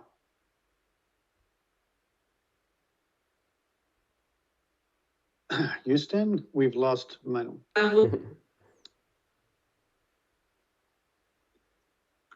Manon, On t'entend plus. On n'a pas tout on paye ou entendu. pas notre déménagement. Ah, pardon. Vous m'entendez là, c'est bon? À nouveau, oui. Oui. Donc, je disais, voilà, il y a savoir si on nous paye notre déménagement, parce qu'un déménagement en France, ça peut être important, mais un déménagement aux États-Unis, à l'étranger, c'est important. Donc, si on nous paye ça, savoir si au niveau des bénéfices, les bénéfices santé, est-ce qu'ils sont pris en charge par l'entreprise ou non, à hauteur de combien. Donc, ça, c'est vraiment une part énorme, hein, parce que, juste pour vous donner un exemple, pour ma part, j'ai 2 enfants par mois. Ça me coûte $900 par mois pour couvrir mes 2 enfants en assurance santé. Donc ça, c'est des choses qui peuvent se négocier. Tout se négocie sur les bénéfices autour, en fait, vraiment beaucoup à avoir en tête. Après, sur les pourcentages d'augmentation, globalement, ça fonctionne à peu près pareil qu'en France. Si on est en Californie, on est sur un système start-up avec des financements, etc. C'est un peu différent et on peut espérer des augmentations qui peuvent être des gaps beaucoup plus importants, mais globalement, ça fonctionne à peu près pareil. Tout va jouer sur les bénéfices et les à côté, les déménagements financés ou pas, ce genre de choses. Et l'assurance santé qui est primordiale. Ça va, merci. Moi aussi, j'ai une question. Faire des stages exclusivement à l'étranger, est-ce que ça peut être pénalisant pour ensuite trouver un premier job en France? Alors, de mon côté, avec l'expérience que j'ai, en fait, c'est la mission du Bureau Polytech américain, c'est d'essayer de trouver des opportunités de stage en Amérique du Nord. Je revendique le stage à l'étranger comme un moyen de valoriser son bagage français et quand on rentre en France, de dire regardez comme je me suis ouverte au monde. Donc je dirais oui, je ne vois pas ce qu'il y aurait de mauvais à aller faire un stage à l'étranger. Encore mieux si vous le faites dans une grande entreprise mondiale qui a également des bureaux en Europe. Parce que là, pour le coup, vous êtes une valeur sûre dans la société quand vous vous tournez vers elle en Europe. Donc, Magali, je ne comprends pas. Quel est l'angle de ta question? Pourquoi ce serait négatif? Dans le parcours Polytech, on a 3 stages à faire, donc faire ces 3 stages à l'étranger et de ne pas avoir d'expérience française, entre guillemets. Ah, c'est différent. Moi, je compléterais là-dessus et c'est avec certains messages qu'on a déjà essayé de faire passer, ce qu'il faut savoir, c'est qu'est-ce que toi, ce que tu en retiens, ce que tu en ressors par rapport à ce à quoi tu vas postuler. Et d'autant plus sur les et c'est très bien que tu te poses cette question parce que ça veut dire que derrière, toi, il faut que tu prépares ta levée d'objection à cette objection qui peut venir de la part d'un recruteur. Moi, pour te donner un exemple, j'ai fait quasiment tous mes stages à l'étranger. J'ai fait quasiment, en gros, j'ai quasiment fait tout ce qu'il faut, enfin, faudrait potentiellement pas faire. Des stages que dans des laboratoires de fac, dans des pays où il n'y a pas forcément de référentiel. Mais pourquoi j'ai fait ça? Je le savais moi pourquoi j'avais fait ces choix-là. Et derrière, je savais l'expliquer, j'étais convaincant sur ça. Et ma première expérience, c'était dans du développement commercial, alors que j'ai fait quasiment 100% de mes stages en recherche et développement. Donc, qui n'était pas du tout en lien avec... mais je savais pourquoi je l'avais fait et j'étais capable de l'expliquer. Donc voilà, après, puis pareil, dans la façon de le présenter, du coup, voilà, et c'est pour ça que moi, par contre, j'avais besoin de faire des mails de motivation ou des lettres de motivation pour accompagner mon CV, parce qu'il y avait potentiellement des fois un décalage entre mes expériences et ce que j'avais envie de faire, mais ce que j'avais envie de faire était raccord avec mes valeurs, quoi. Donc voilà, c'est ça qu'il faut, voilà, faut lever les objections, quoi. Y réfléchir et y travailler, mais il y a pas de, moi je vois pas, enfin, titre personnel, j'y vois pas, surtout sur un premier emploi de choses voilà, négatives à ça, quoi. D'accord. Merci beaucoup.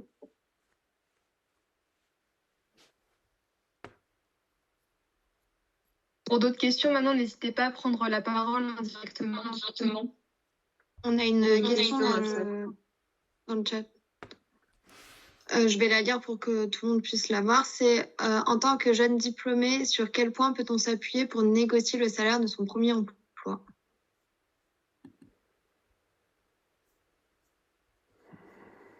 Euh, C'est compliqué. Enfin, moi, peut-être si je peux le dire d'un point de vue non recruteuse et plus pour être passée par là. Bon, je pense, moi, mon avis, c'est que ça va être difficile de faire des miracles.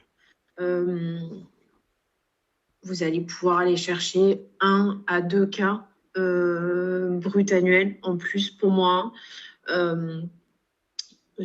par rapport à l'offre.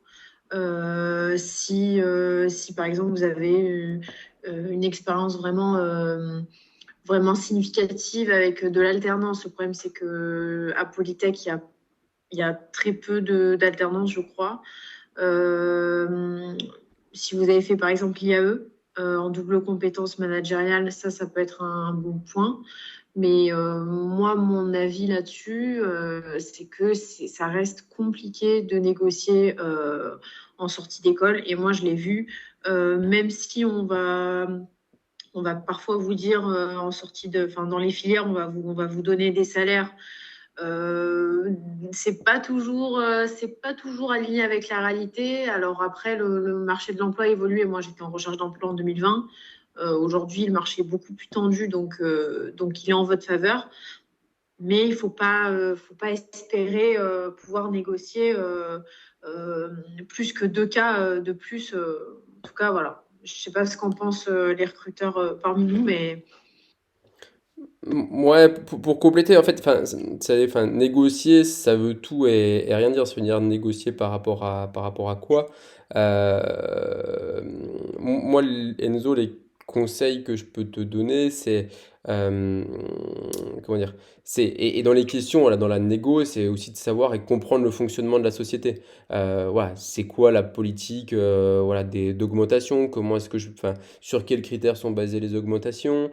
Ouais, c'est d'aller chercher plutôt comment, passer plus sur la projection que te dire, ok, je sais pas, je dis n'importe quoi, je gagne 35, à côté on me propose 40, sauf que dans la société où j'ai 35, c'est une start-up, donc il peut potentiellement y avoir des actions gratuites par la suite, ils ont les augmentations, la prise de responsabilité peut être assez rapide, donc les augmentations qui vont avec vont être plus rapides c'est ce que je comparais. Mais effectivement, quand on va dans une grande société, des fois les salaires d'entrée sont plus élevés. Par contre, pour augmenter, c'est très très très très compliqué et souvent c'est même pas forcément au mérite, c'est plus voilà, d'usage. Chaque personne avec les NAO vont gagner 2-3% de plus. Donc après, encore une fois, on est tous différents par rapport à ça. Moi, typiquement, je ne pourrais pas être dans une société comme ça parce que je veux que ma valeur, ma création de valeur soit reconnue. Donc dans une grande société, ça ne fonctionnerait pas. Ça ne fonctionnerait pas. Donc c'est surtout ça qu'il faut aller chercher comme info. Et je dirais sur un premier emploi, ce qui est surtout le plus important, c'est qu'est-ce que tu vas apprendre. Qu'est-ce que tu vas apprendre, qu'est-ce qui va te motiver. Et voilà, ne pas être drivé uniquement par le salaire sur les premiers emplois parce que je pense que c'est personnel, mais je pense que c'est une erreur. Et si tu as du talent, bah, ton talent il sera reconnu et ton salaire il sera en adéquation avec le talent que tu as. Juste pour compléter, est-ce que c'est quelque chose que Thibaut, tu avais dit pendant les préparations de ce webinaire, et que j'avais trouvé assez juste, c'était de se dire, garder en tête quand même que on peut aussi négocier en étant dans son entreprise et en restant dans son entreprise. Et comme tu disais, voilà, il y a un moment où, si on prend conscience de sa valeur et que l'entreprise en prend aussi conscience, et qu'on estime qu'on n'est pas payé à sa juste valeur, il y a toujours des choses qui sont possibles à ce moment-là et des négociations qui peuvent se faire et des reconnaissances qui peuvent se faire en interne aussi et même au cours de la première année, en fait, tout simplement. Ouais, Il y a déjà des choses qui vont. ouais, et je suis désolé, boîte Delphi, j'irais pas trop dans ton sens, voire même au contraire. Moi, un candidat qui vient à la pêche aux infos enfin, un candidat qui est drivé par le salaire et uniquement par le salaire et qui vient faire son marché, ça se sent direct. Ça se sent direct et en tant que recruteur, c'est pour moi pas un bon point. C'est ce que je disais aussi tout à l'heure, le monde est petit. Donc quelqu'un qui vient faire son marché, qui va passer beaucoup d'entretiens, c'est pas le conseil que je donnerais moi. C'est pas le conseil que je donnerais dans le sens où voilà quelque part on peut se retrouver dans des situations un peu compliquées en disant bah tiens ouais je sais que tu passes du travail pourquoi t'es pas content. Enfin voilà c'est ayez d'abord une discussion avec votre hiérarchie et si on se sent de toute façon enfin globalement, si vous faites un sondage, tout le monde se sent sous-payé ou mal payé. On a toujours envie de gagner plus. On aimerait tous gagner plus, quelque part.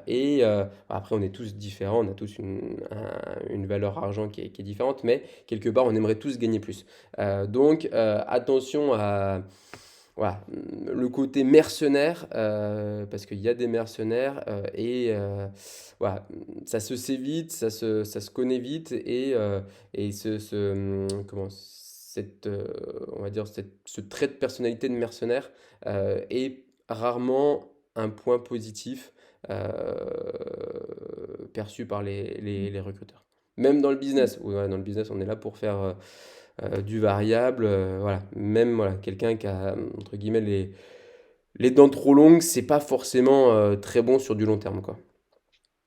Thibaut, si je peux me permettre, la question c'était pour un premier job. Du coup, a priori, tu ne cherches pas à quitter ton job. Mais moi, je trouve, justement, au début de ta carrière, tu sais pas trop combien tu peux demander. Donc, je trouve que c'est intéressant aussi de comparer ce que les entreprises proposent et quelles formules aussi elles proposent, quel type d'avantages, et selon les villes aussi, parce que tu peux avoir des différences. Après, oui, je suis assez d'accord avec toi, mais on sait aussi que le marché est ouvert et que tu peux aussi aller regarder ailleurs, quoi. Oui, oui, bien sûr. Et ça, je te dis ça, je te donne ma vision aussi en tant que recruteur. Bien sûr, il y a des sociétés qui vont sous-payer et des sociétés qui vont un peu surenchérir parce qu'effectivement, c'est tendu. Mais voilà, il faut et comparer, bien sûr, il faut comparer, il faut faire attention, mais surtout sur un premier, enfin moi en tout cas, le conseil que je peux vous donner sur un premier emploi, c'est faut que vous sentiez, enfin que vous soyez content de signer.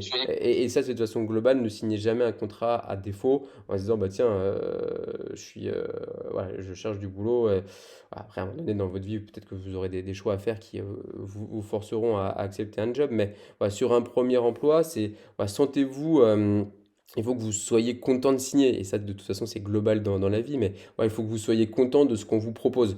De comparer, voilà, c'est bien, il faut le faire, mais si ça te convient, quelque part, il faut y aller, quoi. Si ça te convient pas, quelque part, faut pas y aller, quoi. Donc, parce que comparer, c'est très compliqué aussi, parce qu'il y a, comme tu dis, il y a tellement de paramètres pour reprendre mon exemple, entre Mulhouse et Bayonne, effectivement, le prix de l'immobilier n'est pas le même. Mais enfin, il y a plein de choses qui font que, ouais, c'est. Et puis aujourd'hui, ce qu'il faut se dire, comme disait Lucie, le marché est plutôt du côté des candidats que des sociétés. Ça commence à, ouais, ça se retend un petit peu plus dans l'autre sens, donc ça, faut pas trop jouer non plus avec ça. Mais aujourd'hui, voilà, il y a aussi une démarche, et il faut en être conscient que les sociétés, elles sont là aussi pour fidéliser leurs salariés, pour garder les salariés dans les équipes, pas forcément toutes, mais la majorité. Donc, ils n'ont pas cette volonté en général de sous-payer pour sous-payer, quoi. Après, voilà, faut essayer de comprendre ouais, si c'est un peu moins bien payé, ben pourquoi? Parce qu'il y a des secteurs qui, enfin, ouais, si on parle de l'énergie, l'énergie c'est un peu moins bien payé que la tech. Voilà, HSE, je suis désolé, mais HSE c'est un peu moins bien payé aussi que certains. Donc voilà, faut pas vouloir tout comparer, chercher à tout comparer, c'est le conseil moi que je peux donner, mais c'est ouais, se sentir bien dans le job, dans le challenge qui nous est proposé, quoi. Merci pour la Il y a d'autres réponse. questions. Oui, il y a deux autres questions. Et Manon vient de partir. Alors, comment peut-on se servir du réseau Polytech pour trouver notre premier emploi dans un secteur précis, exemple la pharmaceutique? Alors moi, je vais répondre. Je suis encore dans le réseau puisque je représente le réseau et après, je laisserai les pros nous aider dans cette réponse. La première chose que je dirais, c'est appuyez-vous sur vos profs. Vos profs sont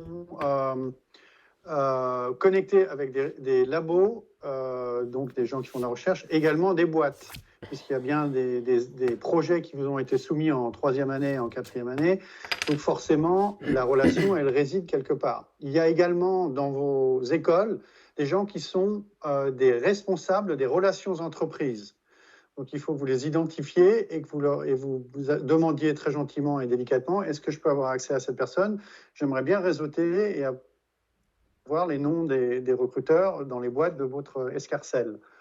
Ensuite, vous pouvez demander à ces mêmes personnes, les responsables des relations entreprises, ils sont aussi ceux normalement et celles qui gèrent les réseaux d'alumni de vos écoles. Donc, vous pouvez à ce moment-là demander ou accès à ce réseau, ou sinon, si on ne vous donne pas l'accès, demandez est-ce que vous pourriez me donner les noms de 2 ou 3 alumni qui sont potentiellement dans le secteur de la pharma. Et j'aimerais leur écrire pour pouvoir postuler précisément dans ce champ. Voilà, donc c'est comme ça que je m'appuierai sur le réseau, en creusant à l'intérieur de l'école et en écumant tous les canaux intérieurs, pour commencer. Après, j'essaierai sur Internet aussi pour déterminer les sociétés qui m'intéressent. Et ensuite, je me retournerai à nouveau vers l'école. Est-ce qu'on connaît des gens dans ces boîtes? J'ai trouvé une boîte qui m'intéresse. Est-ce qu'on connaît quelqu'un? Est-ce que quelqu'un connaît quelqu'un dans cette boîte? Et si ce n'est pas quelqu'un de votre école, c'est peut-être quelqu'un d'une autre école. Donc, c'est comme ça qu'il faut demander. LinkedIn. Je suis en 5e année d'études à Polytech Marseille. Je cherche un employeur dans le secteur de la pharma et je suis preneur de toute info là-dessus. Si moi, je vois passer le truc et que je connais quelqu'un en pharma, je vous écrirai. Ouais, Lucie, Thibaut, ouais, moi je compléterai effectivement sur la partie LinkedIn, c'est ouais, si vous avez des sociétés que vous ciblez ou des secteurs, enfin, ou des sociétés dans des secteurs, effectivement ne pas hésiter à utiliser LinkedIn. Aujourd'hui, ouais, sur LinkedIn, quand on maîtrise un petit peu LinkedIn, on peut être assez précis dans sa recherche. Si je reprends ton exemple, d'aller sur un Sanofi et de taper Polytech pour aller trouver des personnes qui sont chez Sanofi, les demander en connexion, rentrer en contact avec elles, leur parler, leur présenter. Encore une fois, ça nécessite d'avoir un projet bien défini, mais leur présenter votre projet votre projet pro. Moi, je trouve, et je pars de ce principe, c'est que les gens aiment aider les autres. Et ça on l'utilise pas suffisamment. Donc, n'hésitez pas voilà, à demander. Enfin, c'est même pas demander de l'aide, c'est présenter votre projet. Si la personne, effectivement, elle peut vous aider, elle vous aidera. D'autant plus, ouais, effectivement, je pense que le réseau prend de plus en plus d'essor. Donc, voilà, les gens, ils vont être très volontaire à vous aider, il y a aucun doute là-dessus, quoi. Donc, n'hésitez pas à rentrer en contact avec les personnes que vous ciblez sur LinkedIn. Voilà, quand c'est bien fait, les gens vous aideront, quoi. Oui, je qualifierais ça, Thibaut, en disant que, et ça je le vois avec Polytech America, et je pense qu'on peut le dire pour les alumni et les alumnas, c'est de dire, si vous allez chercher les anciennes et les anciens du réseau ou les gens du réseau, il est important que vous soyez poli et courtois, mais surtout vous avanciez un projet. C'est pas à nous de construire le projet pour vous. C'est nous dire, voilà, j'ai envie de travailler pour Sanofi, je pense que ce rôle-là est pour moi, je ne sais pas s'il existe, ou j'ai vu une offre qui me correspondrait, est-ce que tu pourrais m'aider à la décrypter parce que toi, etc. etc. Voilà, ça c'est un projet. Mais quelqu'un qui me dit, est-ce que vous auriez un truc en Amérique du Nord, par exemple, moi je ne peux pas travailler là-dessus. Je n'ai pas le temps de construire voilà, donc il faut que ça... Voilà. Nous, on accompagnera le réseau, je pense, Polytech, accompagnera toute demande structurée. C'est super important. Merci pour votre réponse. Et je propose qu'on passe à la dernière question qu'il y avait dans le chat. Et c'était quelle astuce pour postuler alors qu'on n'est pas encore diplômé, donc en dernière année d'études?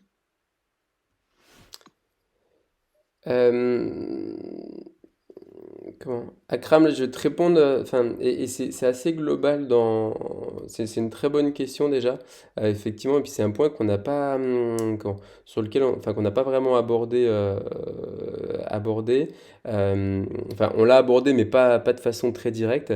C'est effectivement dans sa recherche d'emploi, c'est quelque chose qui est important, c'est d'être, on l'a dit, d'être structuré, et donc ça va aussi avec le planning. De savoir voilà, effectivement quand est-ce qu'on va être disponible, pour quand est-ce qu'on recherche. Il y a un timing en général aussi dans des processus de recrutement. Donc moi, c'est un conseil que je peux vous donner. Ne vous y prenez pas 1000 ans en avance. Faites de la veille, voilà, commencez à semer des graines, à prendre des contacts, à créer justement votre réseau, des références actives et compagnie. Mais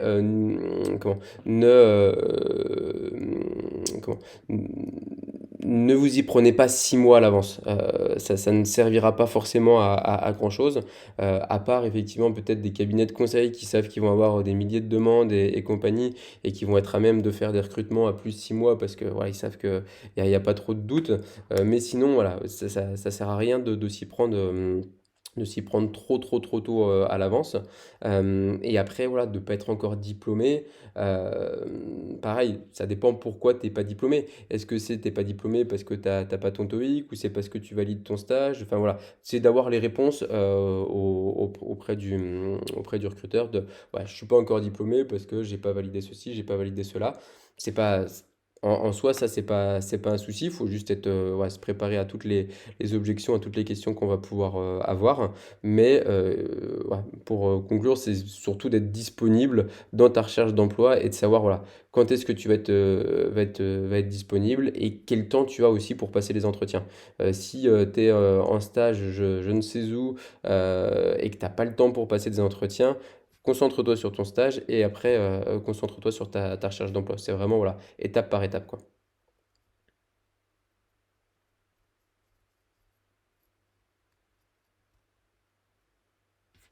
Bah, écoutez, merci beaucoup. Je pense qu'on va conclure ce webinaire. Donc déjà, un grand merci du coup aux intervenants et intervenantes. Donc Syl, Lucie, Thibaut et Manon qui a dû quitter un petit peu plus tôt. Normalement, comme on l'a dit avec Magali, le webinaire sera en replay, donc à confirmer. Et sinon, donc n'hésitez pas à suivre tout ce qui peut se passer côté Polytech Alumni. Donc voilà, comme les intervenants et intervenantes l'ont si bien dit, faire marcher le réseau. Polytech Alumni, c'est un très grand réseau. On en croise un petit peu, je veux dire, tous les jours. Donc voilà, merci beaucoup. Et puis, je pense qu'on peut se quitter. Je peux me permettre. Une dernière petite annonce. Vous pouvez retrouver Manon Rapico dans la web radio de ce mois-ci, puisqu'elle va nous parler de la maternité et l'impact que ça a eu sur sa carrière d'ingénieur. Et puis vous pouvez retrouver Syl et Céline dans la web radio de juin, qui parlera de Polytech America. Bonne soirée. Merci. Bonne soirée à tous. Merci Delphine. Merci beaucoup. Merci à tous et à toutes.